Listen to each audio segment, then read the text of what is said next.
Kelly Ripa talks about almost leaving live, and Michael Strahan's tough exit. "I don't know if I would have gone for it if I had known how difficult it would have been," Kelly said when thinking back on her most challenging moments as the presenter of Live, one of the most well-known broadcasters of all time and the star of Live. For the past 22 years, Kelly Ripa stated she almost left the program when her contract ran out and she continued to experience sexism from ABC management. "I doubt they intended to compensate me." In a profile that appeared in Variety on May 28, she stated, "I guess they had to pay me. I was attempting to exit the room and close the door behind me, and I believe they quickly realized that they had made a serious mistake and it did not look good. That, I believe, was the driving force behind paying me fairly. They were powerless." Without mentioning any names, Kelly, 52, frankly detailed several additional instances of the disrespectful treatment she's had from ABC executives over the years. Despite being the show's anchor for 20 years and having replaced 3 men, 2 of whom were notorious for leaving the show without giving Kelly any prior notice. Alongside the late Regis Philbin, Kelly debuted on a morning talk program in February 2001 and continued doing so until his departure in 2011.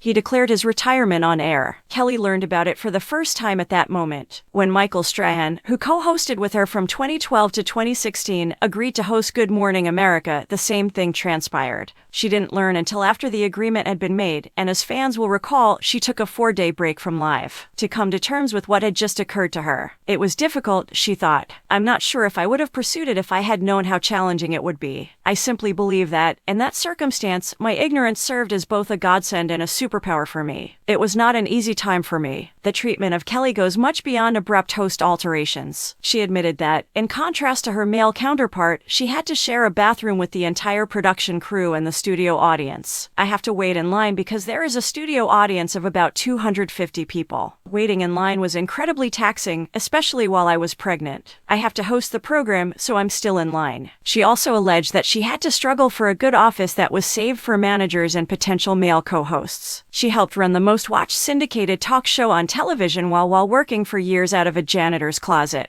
"The encounter was the craziest I've ever had in my life. That I couldn't have an office was what I was told. There were vacant offices that I could have easily occupied, so it didn't make much sense," she said Variety. After 4 years, she remarked that ABC cleaned out the closet and provided her a desk, but they left her in the closet. After Michael's abrupt exit in 2016, the New Jersey native claimed she forced her way into an actual office. They responded, "Oh, no, we're saving that." I then questioned, "Saving it for what?" She recalled them saying, "Well, for when the new guy comes." And I turned to face them and introduced myself as the new person. I simply transferred my possessions. I pushed my way into the office because I didn't understand how someone else could enter and take the office while I was still in the janitor's closet. The 48-year-old Ryan Seacrest, who has been Kelly's sidekick on Live since 2017, stated earlier this year that he was leaving the program, but Kelly was already aware of the change. Kelly acknowledged that she still feels some uncomfortable jitters about the impending transition, despite the fact that her husband of 26 years, Mark Canullos, is moving in with her. "What are you worried about?" Ryan and Mark asked. "It will be all right," she said. "You have to forgive me," I told them. "I suffer from mild PTSD."